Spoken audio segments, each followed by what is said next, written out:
How's it going, everybody? Welcome to OP Entertainment. I'm Omar Darwish. And I'm Pratik Cherian. It's time to get spoilery into Wakanda Forever. Yep. They've got another T'Challa. He's there. He's a kid. That was You the only gave thing I them could no remember. time to click away. Queen Ramonda's dead. What else? Let's just get into all All that. right. What do you want? Namor confirmed a mutant. Let's start there. Fine. All right. Is that a discussion point? I like that since Namor is the first Marvel character that was a mutant. Is that what it is in the comics? He's the first Marvel mutant. Yeah. Well, I always get confused because I know Apocalypse was the first mutant. Yeah. I thought that's nice of Feige to be like, hey, if we're gonna bring mutants in, let's start off with Namor. So that's cool. Sure. That's cool. Yeah. That wasn't really what I wanted to talk about. I have nothing to say about that. So, God, he had the little wings on his feet, huh? I'll say this: I was surprised at how well that translated to live action because It almost didn't for a second. It almost didn't. But if you really think about it, it's the goofiest thing. He comes out of the water, and the second his wings are revealed, they play the most heavy metal guitar riff or whatever. I'm like, they needed. But they that. also emphasized the flapping sound effect. Yeah. They turned that up to 12. Yeah, I was like, oh, this. But as soon as he started flying around, I was like, this is great. I also thought when he was flying around, the way he moved makes sense for someone where the propulsion is there. It reminded me of something, but I can't put my finger on it. I feel like I don't know, some hero. Maybe even Star-Lord's little feet thing. Yeah, maybe his boot things little where bit he's jumping around. Maybe kind of like that. Yeah. Anyway, sorry, sidetrack altogether. All right, what do you want to get into spoilery? You want to talk about the post-credit scene? Yes. All right, let's talk about the post-credit scene. We had actually talked about before, probably off camera, what do you what we thought about the idea of maybe them saying Nakia was pregnant and she had a kid, and we were like, well, they would have to do age them up or say it was in secret. They kind of did that. They absolutely did. Not kind of. They did. They did it. I'll be honest. I like it. I hated it. Oh, I like it. Not that this kid. Okay, wait. Let me back up here. I don't hate the fact that he had a kid or that they did anything like that. But I almost felt like the way the movie it's kind of a cop out. Not even a cop out. I just kind of felt like the way the movie ended was so great, and the fact that this post credit scene picks up literally at the moment the movie ends. And then it was just we're gonna drop this stuff. I felt like it was so necessary for the ending. I just felt like it was kind of like an Endgame where was it Endgame or Infinity War that does it's Endgame that doesn't have a post credit scene. But you're kind of you're still kind of marinating in Tony Stark's death, and I almost felt like in this case we were almost at that point where that's where we were gonna go, and then the post credit scene almost picked up.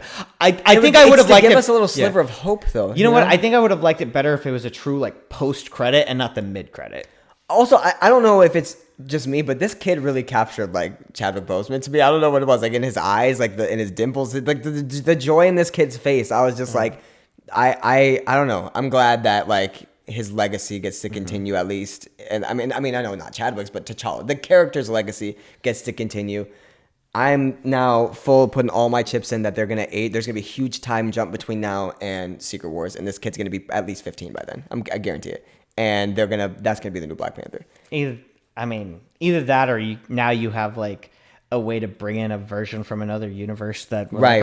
We're not recasting. If you brought in, you bring in another T'Challa and be like, no, that's T'Challa Jr. Yeah. They could do that too, and still keep their we said we weren't going to recast.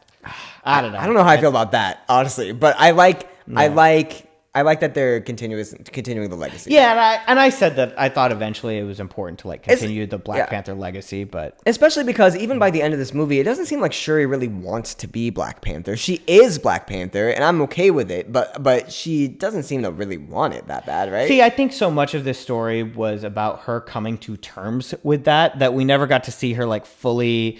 I don't know that we saw her come to terms with becoming Black Panther. A little bit of both, because I felt like there was not really any of that in this. It's not so much Black Panther, but it's more it was moving on from her brother's death, but also she has this responsibility as the last member of her family to take up this mantle, and so much of her not wanting to take up that mantle was because she keeps saying oh, the Black Panther's gone, my brother's gone, and the Black Panther goes with him, and so I kind of her accepting this responsibility and this role in many ways is hand in hand with her moving on from her brother's death. But I think like because so much of the journey was about getting her to that point, we never really got to see like, okay, now that you're here, now that you've like gone to this point, like, now what? And that's one thing where like Falcon and Winter Soldier did well. Like it's like which is the only compliment I'm going to give to Falcon Winter Soldier. It shows you this struggle of Sam Wilson not wanting to be Cap, and then by the end accepting that that's where he needs to do what he wants to. And we got to actually like see him be in. I don't think we got any of that with Shuri. Like not really. Yeah, like by the time she sits down to become the Black Panther, I was like, they're preparing us for some sort of twist, and she's gonna explode or something. Like she's not gonna be Black Panther. It's not gonna work with her. So they're gonna have to like it just seemed like too easy. Like, oh, now she's Black Panther. Okay, cool. Like, all right, let's talk about. I think this is the natural point to talk about Killmonger. Let's talk about the ancestral plane. What did you think about that? I had a feeling they were gonna bring Killmonger into this, and it was gonna feel really forced. This did not feel forced. No. When they took their time going around the throne, I was like, okay, it's obviously gonna be somebody. Yeah. And then when it was Killmonger, I was like, oh, okay, nice. And also, I mean, Ryan Coogler's never done a movie without Michael B. Jordan, so why would we suspect anything less? I liked him. I guess. So there's a line earlier on where Shuri talks about with her mom how you didn't really feel T'Challa, that was a construct that your mind came up with. Is this also that a little bit? Why is she seeing him? Like it seems like it is induced by her mind for her to see him. You know what I mean? Yeah. Is that just what Boss knows she needs to see at that moment? I'm not going to get into like the logistics of it because I don't think because Marvel doesn't. Marvel doesn't, and I think it is like I think it's one of those things that is open to interpretation. Sure. The way I took it was just that this is like her attitude of why she's stepping into the role of Black Panther meant that like because of the mindset and attitude that she brought into it is why that's who she saw. Okay, and is that why, and we're jumping around a little bit, is that why at the end when she has her Martha moment but let's get into this. Oh, first of all, anything you want to say about Michael B. Jordan? No, I think that, I first of all, I like, he was great. I just thought the raw like power and what he channeled in Killmonger was perfect. And I really thought, to your point, where it didn't feel forced, it felt essential. Like once we were done with that scene, I was like, I don't know how they were going to move forward with this character without that scene. Yeah, for sure. And I thought that the framing, and this is kind of why I brought this up, the framing of him being like, listen, like you're not a Black Panther like your brother, you're like me. Like I'm the Black Panther that you need. And she even like goes for his, like that's his costume. Yeah, right? it is. No, that's why the gold, which I thought when we first got a glimpse of that suit in the trailer, I was like, why is it the gold one? Like that's weird. And like for that to have a perfect like story reason for why that's the color scheme she went with, I just thought was brilliant. Like I loved it. Which is why for a split second I was like, is she gonna like bring him into the real world and he's gonna be Black Panther? No, that'd be that would have been a twist. That would have been stupid. It would have been stupid, but it would have been unexpected for sure. Going into that though, my not big, but a gripe I have with this movie is, and I'm gonna call it the Martha scene, just like in Batman v Superman when just quick education for you guys that haven't seen it. Don't even do it. Just go forward. There's a scene though where Batman discovers that Superman has a mom, and he's like, "Oh, I have a mom too. They have the same name," and he starts to humanize Superman in his brain. That happens in this very movie. Shuri's about to kill Namor, and she, for some reason, has a change of heart, looks up in the sky, sees her mom, and then looks down and sees all the things that Namor's had to go through and how they relate to her. And I'm like, why in this moment are you ready? It didn't seem like earned. See, I think it's one of those where that it speaks to this character and who she is, like at her core, where she's not like she's not a killer. She's not Killmonger. Like at her core, that's not who she is.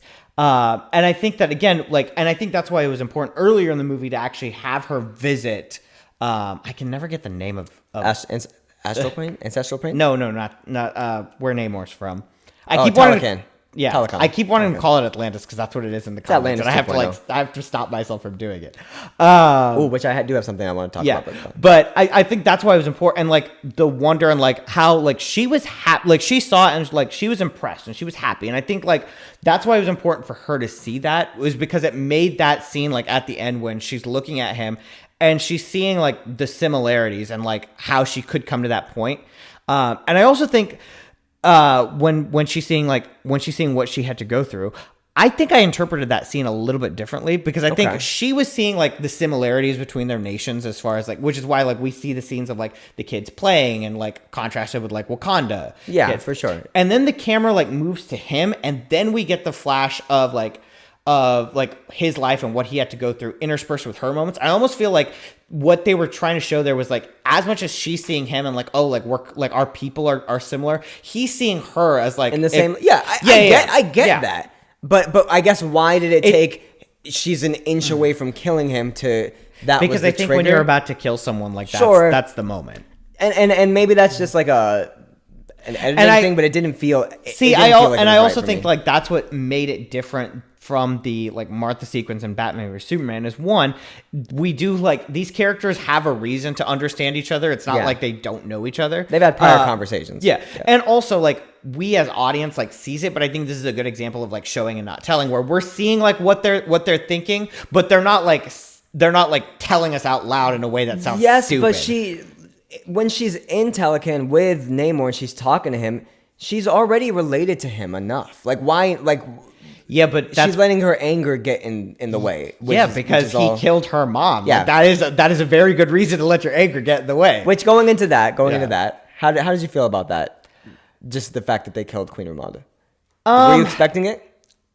Not necessarily. No, I wasn't expecting it. Yeah, but at the same time, like I don't know, because like how many like hallmarks are you gonna get rid of like in this franchise? Like it did feel like by the time we got to the end, I was just like, God, who's left? Yeah, exactly. Yeah. But you know, which is not even funny. But it's just like big wheel keeps turning. Yeah, there you go. All right, what else you got for me? I feel like there was definitely something else we disagreed on. M'Baku. Oh yes. Okay, I love M'Baku, and maybe it's because I wanted M'Baku to end up being Black Panther, but it seemed like Shuri. Every scene. I love Shuri. It's just okay. You want to get into this? You want to get into this? You know what? It's because Black Panther is supposed to be a guy. And I get it. I just was wanting it to be Ryan Gosling, and it just wasn't. Like, I just kept waiting for Steve Rogers to show up from an alternate universe. It's like, oh, Chris Pratt. He's the new Black Panther. Let's not bring up that name. Sells all the tickets. How can we make sure this video doesn't... Kanye, COVID. How do we get struck? All right. Let's putting the kibosh on that right now. M'Baku, you want to talk about your problems? Okay, my problem is that he wasn't out here cracking jokes necessarily, but he was the butt of jokes. He was He was not the butt of jokes. No. He literally... No, that's... He takes one punch from Namor and he's just on the ground like... dude, like that was almost like that could have been played out as a scene like, oh my God, is he dead? But like let me answer me this. If he would have died from that punch, would that have felt natural? Would that have felt like, would you have cared? No, because they've diminished his character by this point. It's not because they diminished the character, it's because it's unearned at that point. Like, yeah, because he just shows up and just gets... there's not enough screen time. And like M'Baku can do so much. I'm just mad that they didn't have him do anymore. And the only logical reason is because people will be like, why isn't he Black Panther? Same thing with Nakia. Same thing with Okoye. They're so much more suited to be Black Panther. It's insane. Because it's not just straight combat skills. That's the thing. I think like they need but the movie goes on about how they've lost their protector. They need a protector. Yeah. But that's Shuri also the best protector? That's also the role of a ruler, though. Like, that's the dual role. Then Shuri should be a ruler and somebody else should be Black Panther, if anything. Logically, it just makes sense. I don't think so. I really don't. And I think at the end, wouldn't you want your best fighters fighting and your best people... Your best fighters can still be fighting. We're still not going to get to the heart of the M'Baku thing, though. Sure. Where you're mad... Not mad, but your complaint was that he was too much of a joke character here, and I disagree entirely. Most of the audience laughs came from his character.